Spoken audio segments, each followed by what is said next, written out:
الحمدللہ رب العالمین والعاقبۃ للمتقین والصلاة والسلام علی سید الانبیاء والمرسلین وعلی آلہ الطیبین الطاہرین والہادیین المہدیین اما بعد فقد قال اللہ تبارک وتعالی فی القرآن المجید والفرقان الحمید فاعوذ باللہ من الشیطان الرجیم بسم اللہ الرحمن الرحیم وَإِذْ نَجَّيْنَاكُمْ مِنْ آلِ فِرْعَوْنَ يَسُومُونَكُمْ سُوءَ الْعَذَابِ يُذَبِّحُونَ أَبْنَاءَكُمْ وَيَسْتَحْيُونَ نِسَاءَكُمْ وَفِي ذَلِكُمْ بَلَاءٌ مِّن رَّبِّكُمْ عَظِيمٌ۔ اور یاد کرو جب ہم نے تم کو فرعون والوں سے نجات بخشی کہ تم پر برا عذاب کرتے تھے، تمہارے بیٹوں کو ذبح کرتے اور تمہاری بیٹیوں کو زندہ رکھتے تھے، اور اس میں تمہارے رب کی طرف سے بڑی بلا تھی یا بڑا انعام۔ اس آیت کا پچھلی آیت سے چند طرح تعلق ہے۔ ایک یہ کہ پہلے اجمالاً بنی اسرائیل کی نعمتوں کا ذکر ہوا، اب اس کی تفصیل فرمائی جا رہی ہے، چونکہ ان پر دو قسم کے احسانات ہوئے تھے، ایک تو مصیبت دور کرنا، دوسرے رحمتیں عطا فرمانا، اور ظاہر ہے کہ مصیبت سے نجات ملنا حصول نعمت پر مقدم ہے، اس لیے پہلے اسی کا ذکر ہوا۔ دوسرے یہ کہ اس سے پہلے ارشاد ہوا تھا کہ قیامت میں کوئی کسی کے کام نہ آئے گا، اب یہ سمجھانے کے لیے فرعون کے ظلم کا واقعہ بیان ہو رہا ہے، جس سے معلوم ہوا کہ جب دنیا کی مصیبت میں کوئی کسی کے کام نہیں آتا تو قیامت میں کون آ سکتا ہے۔ اور اے اسرائیلیو، دنیا کے بادشاہ کے غضب سے تم سخت مصیبت میں گرفتار ہو گئے، تو اگر کفر کر کے تم غضب الہی میں آ گئے تو تمہارا کیا حال ہوگا۔ تیسرے یہ کہ بنی اسرائیل دنیا کی عزت کی خاطر اور اپنی حکومت باقی رکھنے کے لیے اسلام قبول نہ کرتے تھے، جیسا کہ پہلے معلوم ہوا۔ اب انہیں فرعون کا واقعہ یاد دلا کر بتایا جا رہا ہے کہ ملک اللہ کا ہے، جس کو چاہے دے، جیسے فرعون سے چھین کر تم کو ملک مصر دیا، اسی طرح ہو سکتا ہے کہ تم سے چھین کر مسلمانوں کو دے دیا جائے، لہذا آخرت کی عزت طلب کرو نہ کہ محض دنیا کی۔ چوتھے یہ کہ بنی اسرائیل مسلمانوں کو غریب اور حقیر سمجھ کر ان سے علیحدہ رہتے تھے، اور کفار کی عظمت و عزت پر نظر کر کے ان سے تعلق رکھتے تھے، لہذا ان کو فرعون کا قصہ یاد دلا کر بتایا جا رہا ہے کہ دیکھو پہلے تم بھی حقیر و غریب تھے مگر حق پر تھے، اور فرعونی لوگ عزت والے تھے مگر جھوٹے، آخر کار تمہاری فتح ہوئی، وہ ہلاک ہوئے۔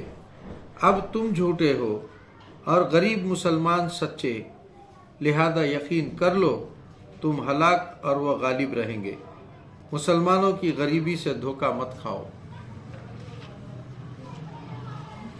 تفسیر: وَإِذْ، یہ اذکروا افعل کا مفعول ہے، یعنی وہ وقت یاد کرو، چونکہ بنی اسرائیل تاریخ سے واقف تھے